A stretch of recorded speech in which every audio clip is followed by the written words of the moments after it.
Financial education के ऊपर लिखी गई दुनिया का सबसे इजी टू अंडरस्टैंड बुक है rich dad poor dad by Robert Kiyosaki, जिसका मोर देन 32 मिलियन कॉपीज बिक चुका है और कुको एफएम पर 4 करोड़ से भी ज्यादा लोग सुन चुका है। अगर आपने नहीं पढ़ा है, आप सोच रहे होंगे ऐसा भी क्या है इस बुक में। चलिए देखते हैं इस बुक में कौन सा गोल्डन प्रिंसिपल्स दिए गए हैं। और हाँ, आपके लिए एक गिफ्ट भी है, वो है इस बुक का फ्री पीडीएफ कॉपी।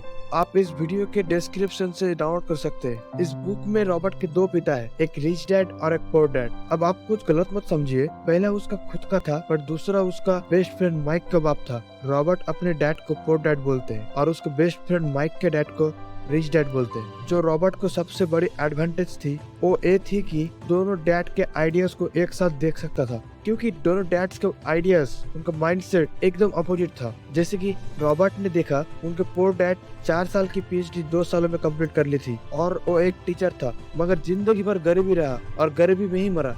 जबकि उसके रिच डैड सिर्फ 8th ग्रेड पास था, इसके बावजूद वो उनके शहर हवाई का सबसे अमीर आदमी बना। पुअर डैड बोलता था पैसा सारे फसाद की जड़ है, लेकिन रिच डैड बोलता था पैसा ना होना सारे फसाद की जड़ है। रॉबर्ट ने ऑब्जर्व किया कि उसके दोनों डैड एजुकेशन को बहुत ज्यादा प्रमोट करते थे, लेकिन जो पुअर डैड था वो बोलता था बहुत ज्यादा मेहनत करो ताकि तुम्हें सबसे अच्छी जॉब मिले।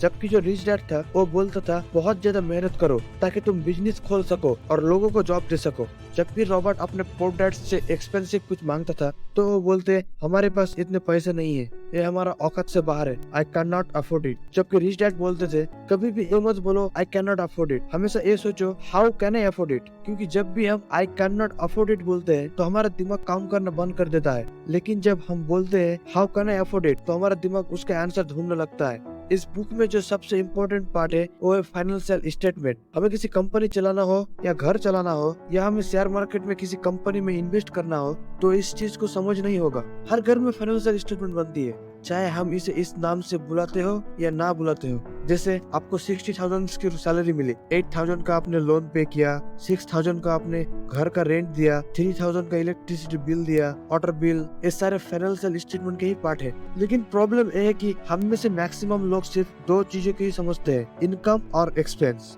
जितनी सैलरी हमें मिली वो इनकम और जितने पैसे हम खर्च करें वो हमारा एक्सपेंस। बस हमारे फाइनेंशियल स्टेटमेंट खत्म। लेकिन सबसे ज्यादा दो इम्पोर्टेंट पार्ट्स है एसेट और लायबिलिटी। ये अमीर बनने के लिए बहुत ज्यादा इम्पोर्टेंट है। एक अमीर और एक मिडिल क्लास के बीच में सिर्फ यही फर्क होता है, what is assets and liabilities. Robert Kiyosaki इसको बहुत ही सिंपल वे में बोलते हैं, एसेट वो चीज है जो आपकी जेब में पैसे डाले, आपके बिना काम किए हुए या बहुत ही कम काम किए हुए।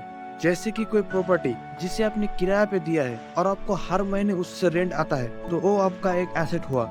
या अगर आपने किसी कंपनी के शेयर्स में इन्वेस्ट किया है और उससे डिविडेंड आती है तो वो भी एसेट्स है। जबकि लायबिलिटीज वो चीज है जो आपकी जेब से पैसा निकाले। जैसे कि अगर आपने एक कार लिया है और हर महीने आपको ईएमआई देना पड़ रहा है या आपको मेंटेनेंस में खर्चा हो रहा है तो वो एक लायबिलिटी है। अगर आपने एक घर खरीदा है उसके लिए आपको हर महीने ईएमआई देना पड़ रहा है, वो भी एक लायबिलिटी ही है।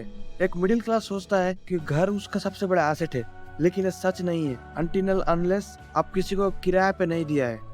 अब हम देखते हैं एक अमीर आदमी, एक मिडिल क्लास आदमी और एक गरीब आदमी, इनके पैसे खर्चने का पैटर्न क्या है। सबसे पहले देखते हैं एक गरीब आदमी अपने पैसा कैसे खर्च करता है। जो भी एक गरीब आदमी को कोई जॉब से पैसा आता है या कोई मजदूरी से, वो सारे के सारे इनकम उनके एक्सपेंस में चला जाते हैं।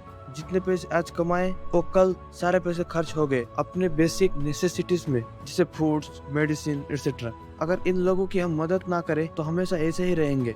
अगर हम मिडिल क्लास लोगों की बात करें तो हमारे पास दो कैटेगरी के मिडिल क्लास लोग होते हैं। पहले कैटेगरी के लोग अपने इनकम का मैक्सिमम पोर्शन सेव करता है। ये लोग अपने लाइफ में बहुत ज्यादा सैक्रिफाइस करता है, ना ही कोई बड़ी कार, ना ही कोई बड़ा घर, सिर्फ सेविंग्स। ये लोग अपने पूरे लाइफ बहुत मुश्किलों से गुजारते हैं, लेकिन मरने के बाद लाखों रुपए घर वालों के लिए छोड़ जाते हैं। सेव करना अच्छी बात है, लेकिन सबसे दुख की बात यह है कि हम अपने पूरे लाइफ जिए गरीबों की तरह और मरे अमीरों की तरह। ऐसे पैसों का भी क्या फायदा जो आपके लाइफ में आपके ही काम ना आ पाए। दूसरे टाइप के मिडिल क्लास वो होता है जो सिर्फ सोसाइटी में प्रूफ करने के लिए कि वो बहुत ज्यादा अमीर है, एक बहुत बड़ा गाड़ी ले लेंगे, एक बहुत बड़ा बंगला ले लेंगे, जो कि उनके लायबिलिटी में ऐड होता रहेगा और उनका हर महीने का एक्सपेंस बढ़ता रहेगा। तो फाइनली सवाल ये आता है, अगर हम सेविंग्स भी ना करें, खर्च भी ना करें तो क्या करें। चलिए एक प्रैक्टिकल एग्जांपल के साथ देखते हैं हमें क्या करना चाहिए। दो लोग, रॉकी और सनी, जिन्होंने सेम सैलरी से अपना करियर स्टार्ट किया। बस उनके फाइनेंशियल स्टेटमेंट में थोड़ा सा ट्विस्ट है। रॉकी और सनी दोनों ही लोन में एक घर लेता है। रॉकी पूरा घर सिर्फ अकेला ही यूज करना चाहते हैं। उसके लिए वो घर लायबिलिटी बन जाएगा, जिसके वजह से हर महीने उसके एक्सपेंस बढ़ जाएगा। जबकि सनी ने एक फ्लोर छोड़ के बाकी सारे रूम रेंट पे दे दिया और हर महीने उससे 25,000 रुपीज कमा रहे हैं। तो एक घर जाएगा सनी के एसेट कॉलम पे। एक साल के बाद दोनों ने एक कार लेते हैं। एक कार रॉकी के लायबिलिटी कॉलम पे जाएगी, क्योंकि उसने इसे पर्सनल यूज के लिए लिया है। लेकिन सनी स्मार्ट है। उन्होंने एक आदमी हायर किया और इस कार को टैक्सी की तरह रेंट पे दे दिया।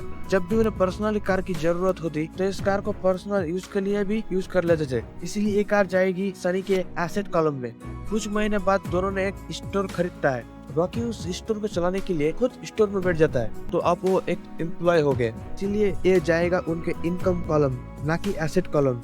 बट सनी एक आदमी हायर करता है उस शॉप को चलाने के लिए, इसलिए ये शॉप जाएगी सनी के एसेट कॉलम में, जिससे फिर से उसके इनकम बढ़ जाएगी।